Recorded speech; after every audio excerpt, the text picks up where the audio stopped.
A Rendezvous in Averoigne by Clark Ashton Smith. Gerard de Latombe was meditating the rhymes of a new ballad in honor of Fleurette, as he had followed the leaf-harassed pathway toward Villon through the woodland of Averoigne. Since he was on his way to meet Fleurette, who had promised to keep a rendezvous among the oaks and beeches like any peasant girl, Gerard himself made better progress than the ballad. His love was at that stage which, even for a professional troubadour, is more productive of distraction than inspiration, and he was recurrently absorbed in a meditation upon other than merely verbal felicities. The grass and trees had assumed the fresh enamel of a medieval May. The turf was figured with little blossoms of azure and white and yellow, like an ornate broidery, and there was a pebbly stream that murmured beside the way, as if the voices of undines were parleying deliciously beneath its waters. The sun-lulled air was laden with a wafture of youth and romance, and the longing that welled from the heart of Gerard seemed to mingle mystically with the balsams of the wood. Gerard was a Trouvère, whose scant years and many wanderings had brought him a certain renown. After the fashion of his kind, he had roamed from court to court, from chateau to chateau, and he was now the guest of the Comte de la Frenay, whose high castle held dominion over half the surrounding forest. Visiting one day that quaint cathedral town, Villon, which lies so near to the ancient wood of Averoigne, Gerard had seen Fleurette, the daughter of a well-to-do mercer named Guillaume Couchon, and had become more sincerely enamored of her blonde piquancy than was to be expected from one who had been so frequently susceptible in such matters. He had managed to make his feelings known to her, and, after a month of billet-doux, ballads, and stolen interviews, contrived by the help of a complacent waiting-woman, she had made this woodland tryst with him in the absence of her father from Villon. Accompanied by her maid and a manservant, she was to leave the town early that afternoon and meet Gerard under a certain beech tree of enormous age and size. The servants would then withdraw discreetly, and the lovers, to all intents and purposes, would be alone. It was not likely that they would be seen or interrupted, for the gnarled and immemorial wood possessed an ill repute among the peasantry. Somewhere in this wood there was the ruinous and haunted Château de Fousflamme, and also there was a double tomb, within which the Sieur Hugh de Malembois and the Chatelaine, who were notorious for sorcery in their time, had lain unconsecrated for more than 200 years. Of these and their phantoms there were grisly tales, and there were stories of loups-garous and goblins, of fays and devils and vampires that infested Averoigne. But to these tales Gerard had given little heed, considering it improbable that such creatures would fare abroad in open daylight. The madcap Fleurette had professed herself unafraid also, but it had been necessary to promise the servants a substantial pourboire, since they shared fully the local superstitions. Gerard had wholly forgotten the legendary of Averoigne as he hastened along the sun-flecked path. He was nearing the appointed beech tree, which a turn of the path would soon reveal, and his pulses quickened and became tremulous as he wondered if Fleurette had already reached the trysting place.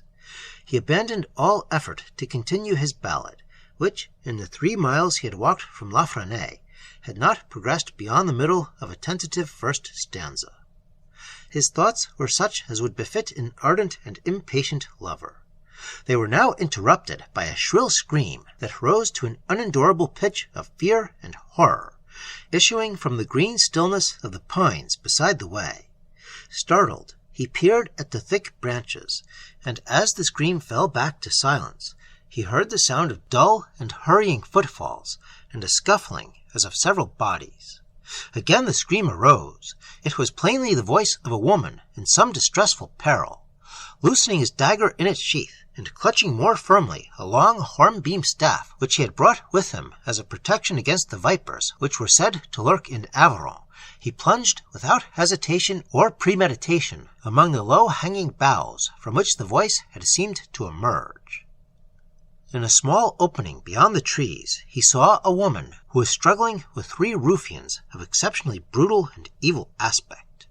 Even in the haste and vehemence of the moment, Gerard realized that he had never before seen such men or such a woman. The woman was clad in a gown of emerald green that matched her eyes. In her face was the pallor of dead things, together with a fairy beauty, and her lips were dyed with the scarlet of newly flowing blood. The men were dark as Moors, and their eyes were red slits of flame beneath oblique brows with animal-like bristles. There was something very peculiar in the shape of their feet, but Gerard did not realize the exact nature of the peculiarity till long afterwards. Then he remembered that all of them were seemingly club-footed, though they were able to move with surpassing agility. Somehow he could never recall what sort of clothing they had worn. The woman turned a beseeching gaze upon Gerard as he sprang forth from amid the boughs. The men, however, did not seem to heed his coming, though one of them caught in a hairy clutch the hands with which the woman sought to reach toward her rescuer. Lifting the staff, Gerard rushed upon the ruffians. He struck a tremendous blow at the head of the nearest one, a blow that should have leveled the fellow to earth. But the staff came down on unresisting air, and Gerard staggered and almost fell headlong in trying to recover his equilibrium. Dazed and uncomprehending, he saw that the knot of struggling figures had vanished utterly. At least, the 3 men had vanished. But from the middle branches of a tall pine beyond the open space, the death-white features of the woman smiled upon him for a brief moment, with faint, inscrutable guile ere they melted among the needles. Gerard understood now, and he shivered as he crossed himself. He had been deluded by phantoms or demons, doubtless for no good purpose.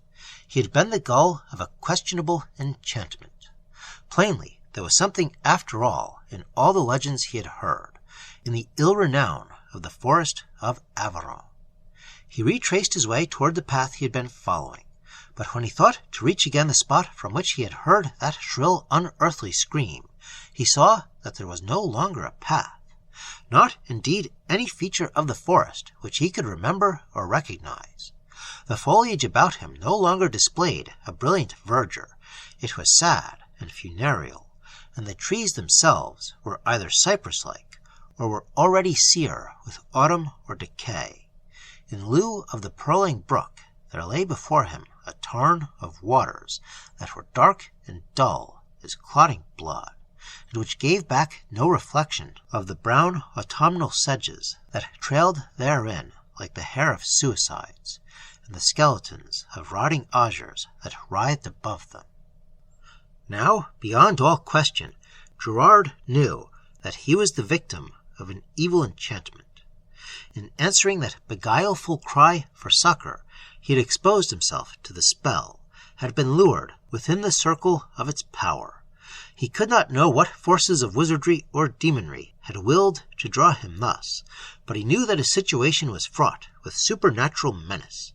He gripped the hornbeam staff more tightly in his hand, and prayed to all the saints he could remember, as he peered about for some tangible bodily presence of ill. The scene was utterly desolate and lifeless, like a place where cadavers might keep their tryst with demons.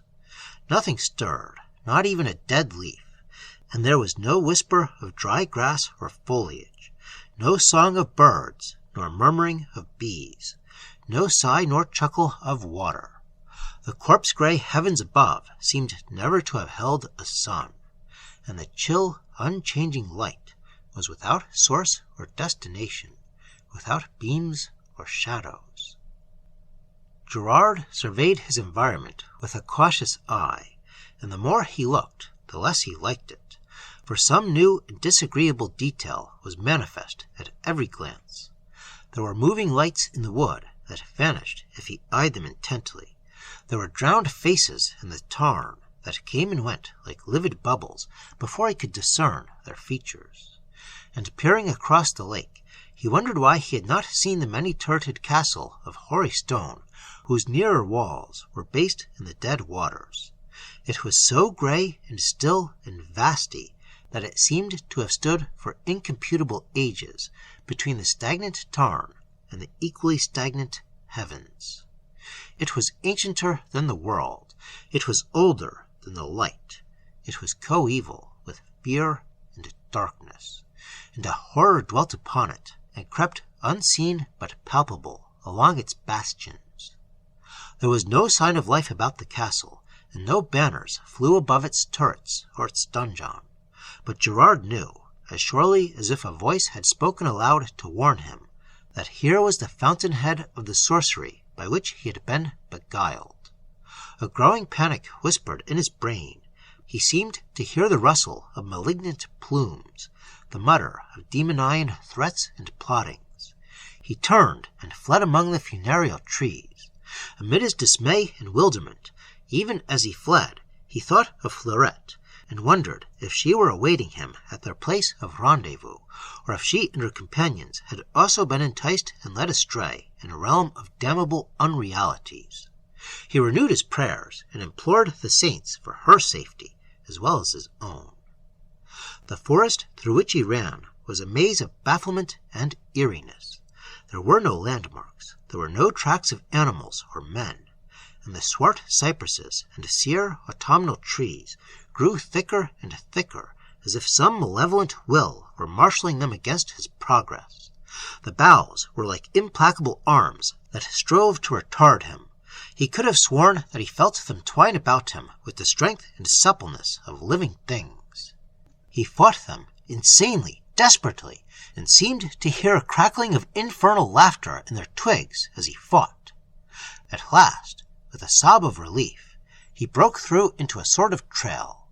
Along this trail, in the mad hope of eventual escape, he ran like one whom a fiend pursues, and after a short interval he came again to the shores of the Tarn, above whose motionless waters the high and hoary turrets of that time-forgotten castle were still dominant.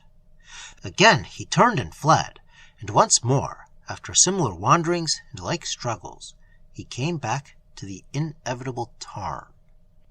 With a leaden sinking of his heart, as into some ultimate slough of despair and terror, he resigned himself and made no further effort to escape.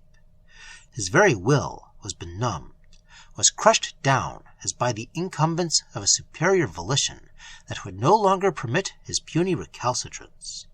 He was unable to resist when a strong and hateful compulsion drew his footsteps along the margin of the Tarn toward the looming castle. When he came nearer, he saw that the edifice was surrounded by a moat, whose waters were as stagnant as those of the lake, and were mantled with the iridescent scum of corruption.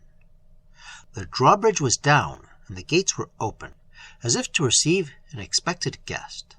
But still there was no sign of human occupancy, and the walls of the great grey building were silent as those of a sepulchre. And more tomb-like, even than the rest, was the square and overtowering bulk of the mighty donjon. Impelled by the same power that had drawn him along the lake shore, Gerard crossed the drawbridge and passed beneath the frowning barbican into a vacant courtyard. Barred windows looked blankly down, and at the opposite end of the court a door stood mysteriously open, revealing a dark hall.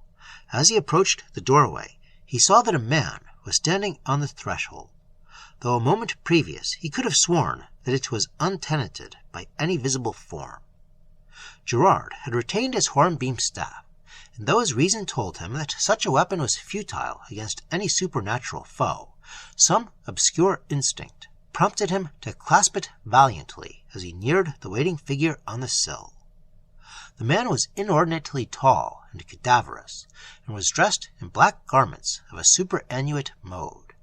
His lips were strangely red amid his bluish beard and the mortuary whiteness of his face. They were like the lips of the woman who, with her assailants, had disappeared in a manner so dubious when Gerard had approached them. His eyes were pale and luminous as marshlights, and Gerard shuddered at his gaze and at the cold, ironic smile of his scarlet lips, that seemed to reserve a world of secrets all too dreadful and hideous to be disclosed. "I am the Sieur du Malembois," the man announced. His tones were both unctuous and hollow, and served to increase the repugnance felt by the young troubadour, and when his lips parted, Gerard had a glimpse of teeth that were unnaturally small and were pointed like the fangs of some fierce animal. "Fortune has willed that you should become my guest," the man went on. "The hospitality which I can proffer you is rough and inadequate, and it may be that you will find my abode a trifle dismal, but at least I can assure you of a welcome no less ready than sincere." "I thank you for your kind offer," said Gerard, "but I have an appointment with a friend, and I seem in some unaccountable manner to have lost my way. I should be profoundly grateful if you would direct me toward Villon. There should be a path not far from here, and I have been so stupid as to stray from it." The words rang empty and hopeless in his own ears, even as he uttered them, and the name that his strange host had given, the Sieur du Malembois, was haunting his mind like the funereal accents of a knell, though he could not recall at the moment the macabre and spectral ideas which the name tended to evoke. "Unfortunately, there are no paths from my chateau to Villon," the stranger replied. "As for your rendezvous, it will be kept in another manner, at another place than the one appointed. I must, therefore, insist that you accept my hospitality. Enter, I pray, but leave your hornbeam staff at the door. You will have no need of it any longer."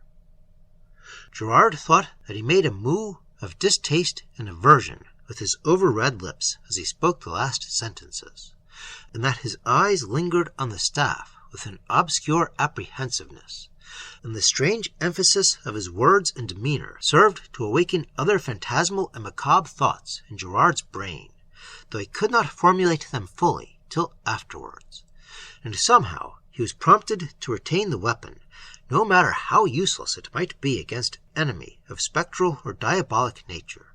So he said, "I must crave your indulgence if I retain the staff.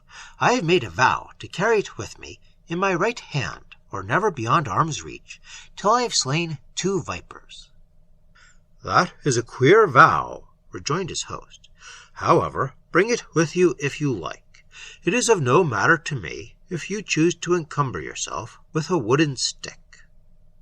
He turned abruptly, motioning Gerard to follow him. The troubadour obeyed unwillingly, with one rearward glance at the vacant heavens and the empty courtyard. He saw with no great surprise that a sudden and furtive darkness had closed in upon the chateau without moon or star, as if it had been merely waiting for him to enter before it descended. It was thick as the folds of a cerecloth. It was airless and stifling like the gloom of a sepulchre that has been sealed for ages, and Gerard was aware of a veritable oppression, a corporeal and psychic difficulty in breathing as he crossed the threshold. He saw that cressets were now burning in the dim hall to which his host had admitted him, though he had not perceived the time and agency of their lighting. The illumination they afforded was singularly vague and indistinct, and the thronging shadows of the hall were unexplainably numerous, and moved with a mysterious disquiet, though the flames themselves were still as tapers that burn for the dead in a windless vault. At the end of the passage, the Sieur du Malembois flung open a heavy door of dark and sombre wood. Beyond, in what was plainly the eating-room of the chateau, several people were seated about a long table by the light of cressets no less dreary and dismal than those in the hall. In the strange, uncertain glow, their faces were touched with a gloomy dubiety, with a lurid distortion, and it seemed to Gerard that shadows hardly distinguishable from the figures were gathered around the board. But nevertheless he recognized the assembled company at a glance, with an overpowering shock of astonishment. At one end of the board There sat the woman in emerald green, who had vanished in so doubtful a fashion amid the pines when Gerard answered her call for succor. At one side, looking very pale and forlorn and frightened, was Fleurette couchant. At the lower end, reserved for retainers and inferiors, there sat the maid and the manservant who had accompanied Fleurette to her rendezvous with Gerard. The Sieur de Malembois turned to the troubadour with a smile of sardonic amusement. "I believe you have already met everyone assembled," he observed, "but you have not yet been formally presented to my wife, Agatha, who is presiding over the board. Agatha, I bring to you Gerard de la Tomme, a young troubadour of much note and merit." The woman nodded slightly, without speaking, and pointed to a chair opposite Fleurette. Gerard seated himself, and the Sieur de Malembois assumed, according to feudal custom, a place at the head of the table beside his wife. Now, for the first time, Gerard noticed that there were servitors who came and went in the room, setting upon the table various wines and viands. The servitors were preternaturally swift and noiseless, and somehow it was very difficult to be sure of their precise features or their costumes. They seemed to walk in an adumbration of sinister, insoluble twilight. But the troubadour was disturbed by a feeling that they resembled the swart, demonic ruffians who had disappeared together with the woman in green when he approached them. The meal that ensued was a weird and funereal affair. A sense of insuperable constraint, of smothering horror and hideous oppression was upon Gerard, and though he wanted to ask Fleurette 100 questions, and also demanded explanation of sundry matters from his host and hostess, he was totally unable to frame the words or to utter them. He could only look at Fleurette and read in her eyes a duplication of his own helpless bewilderment and nightmare thraldom. Nothing was said by the Sieur de Malembois and his lady, who were exchanging glances of a secret and baleful intelligence all through the meal, and Fleurette's maid and manservant were obviously paralyzed by terror, like birds beneath the hypnotic gaze of deadly serpents. The foods were rich and of strange savor, and the wines were fabulously old, and seemed to retain in their topaz or violet depths the unextinguished fire of buried centuries. But Gerard and Fleurette could barely touch them, and they saw that the Sieur de Malembois and his lady did not eat or drink at all. The gloom of the chamber deepened. The servitors became more furtive and spectral in their movements. The stifling air was laden with unformable menace, was constrained by a spell of a black and a lethal necromancy. Above the aromas of the rare foods, the bouquets of the antique wines, there crept forth the choking mustiness of hidden vaults and embalmed censorial corruption, together with the ghostly spice of a strange perfume that seemed to emanate from the person of the chatelaine. And now Gerard was remembering many tales from the legendary of Averoigne, which he had heard and disregarded.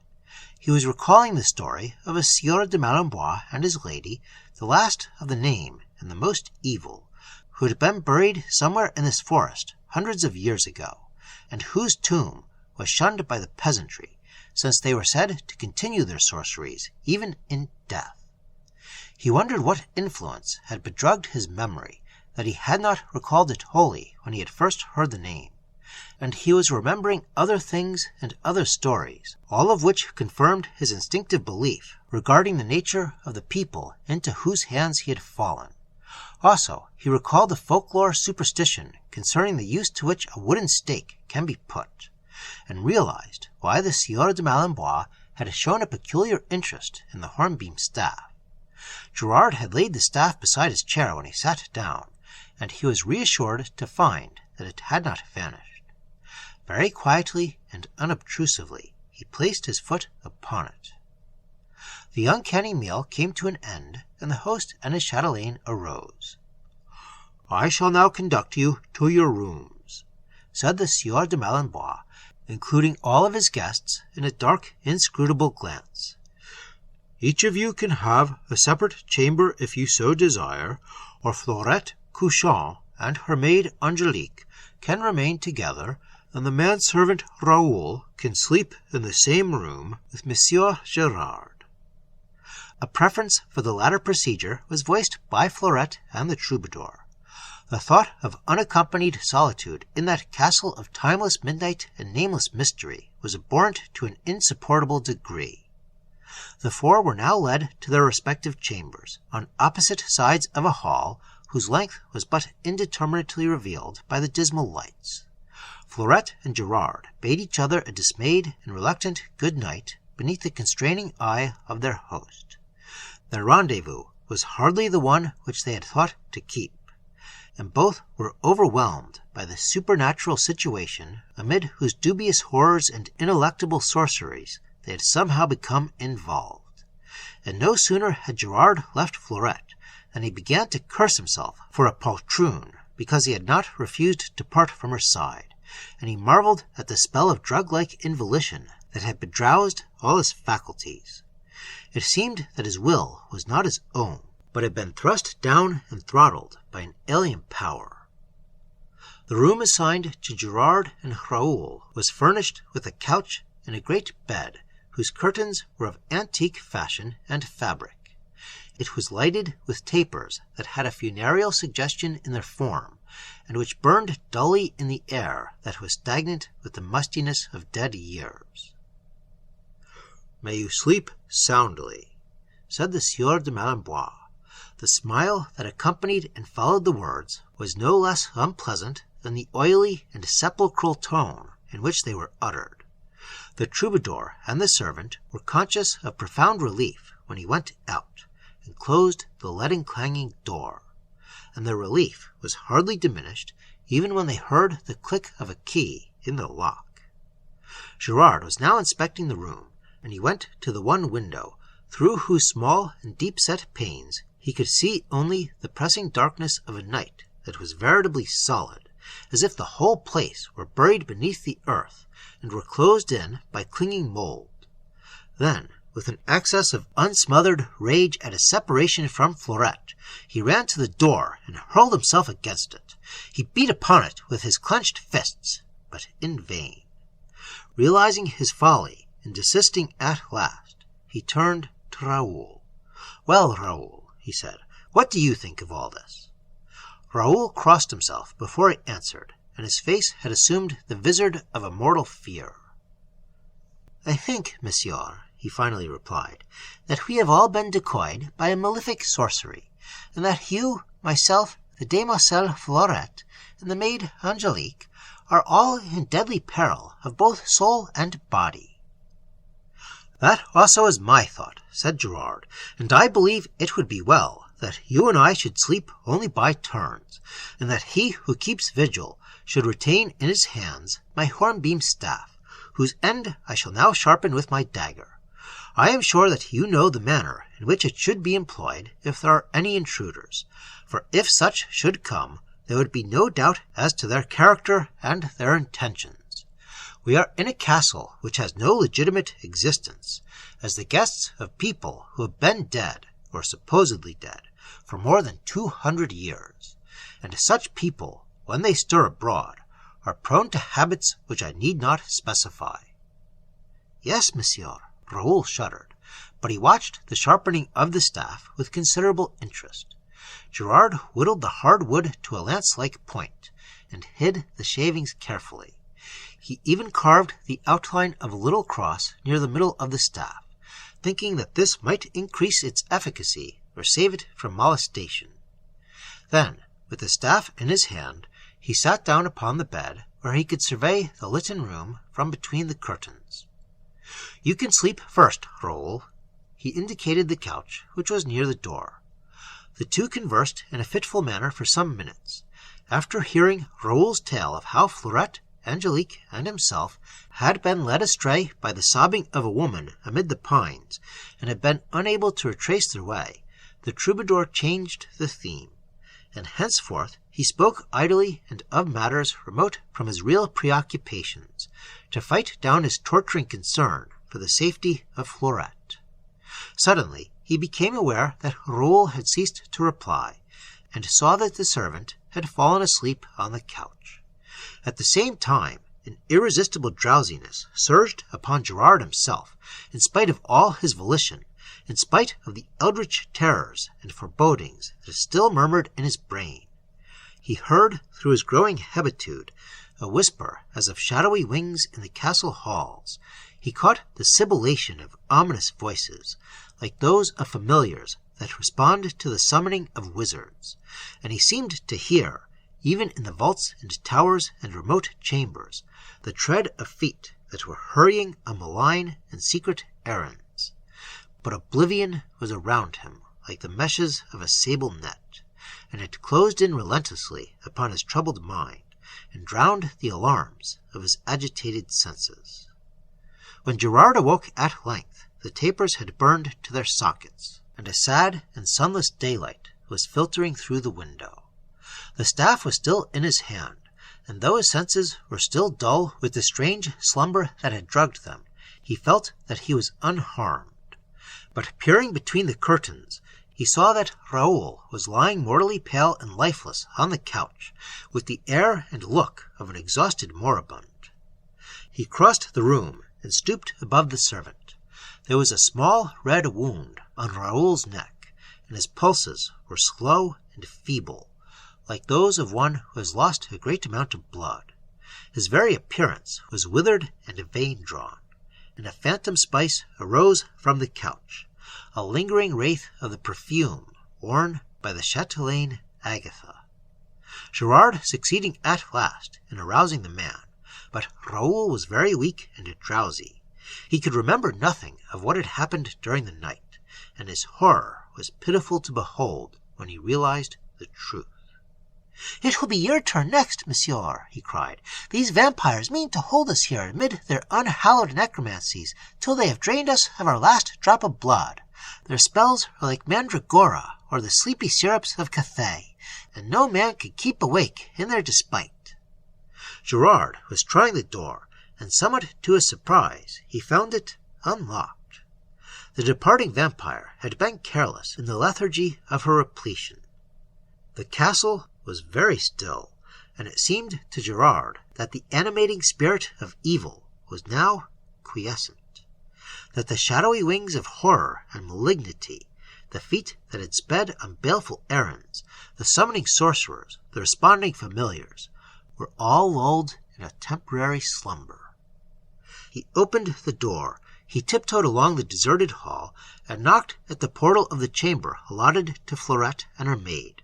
Fleurette, fully dressed, answered his knock immediately, and he caught her in his arms without a word, searching her wan face with a tender anxiety. Over her shoulder he could see the maid Angelique, who was sitting listlessly on the bed with a mark on her white neck similar to the wound that had been suffered by Raoul. He knew, even before Fleurette began to speak, that the nocturnal experiences of the demoiselle and her maid had been identical with those of himself and the manservant. When he tried to comfort Fleurette and reassure her, his thoughts were now busy with a rather curious problem. No one was abroad in the castle, and it was more than probable that the Sieur de Malembois and his lady were both asleep after the nocturnal feast which they had undoubtedly enjoyed. Gerard pictured to himself the place and the fashion of their slumber, and he grew even more reflective as certain possibilities occurred to him. "Be of good cheer, sweetheart," he said to Fleurette. "It is in my mind that we may soon escape from this abominable mesh of enchantments. But I must leave you for a little and speak again with Raoul, whose help I shall require in a certain matter." He went back to his own chamber. The manservant was sitting on the couch and was crossing himself feebly and muttering prayers with a faint, hollow voice. "Raoul," said the troubadour, a little sternly, "you must gather all your strength and come with me. Amid the gloomy walls that surround us, the sombre ancient halls, the high towers, and the heavy bastions, there is but one thing that veritably exists, and all the rest is a fabric of illusion. We must find the reality whereof I speak, and deal with it like true and valiant Christians. Come, we will now search the castle ere the lord and chatelaine shall awaken from their vampire lethargy." He led the way along the devious corridors with a swiftness that betokened much forethought. He had reconstructed in his mind the hoary pile of battlements and turrets as he had seen them on the previous day, and he felt that the great donjon, being the center and stronghold of the edifice, might well be the place which he sought.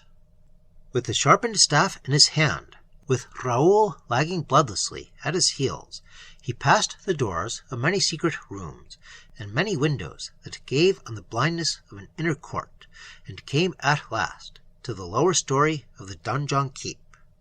It was a large, bare room, entirely built of stone and illumined only by narrow slits high up in the wall that had been designed for the use of archers. The place was very dim, but Gerard could see the glimmering outlines of an object not ordinarily to be looked for in such a situation, that arose from the middle of the floor. It was a tomb of marble, and stepping nearer, he saw that it was strangely weather-worn, and was blotched by lichens of grey and yellow, such as flourish only within access of the sun. The slab that covered it was doubly broad and massive, and would require the full strength of 2 men to lift. Raoul was staring stupidly at the tomb. "What now, monsieur?" he queried. "You and I, Raoul, are about to intrude upon the bedchamber of our host and hostess." At his direction, Raoul seized one end of the slab, and he himself took the other. With a mighty effort that strained their bones and sinews to the cracking point, they sought to remove it, but the slab hardly stirred. At length, by grasping the same end in unison, they were able to tilt the slab, and it slid away and dropped to the floor with a thunderous crash. Within there were 2 open coffins, one of which contained the Sieur Hugh de Malembois, and the other his Lady Agatha. Both of them appeared to be slumbering peacefully as infants.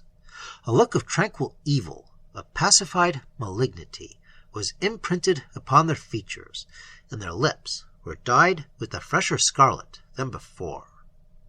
Without hesitation or delay, Gerard plunged the lance-like end of his staff into the bosom of the Sieur de Malembois.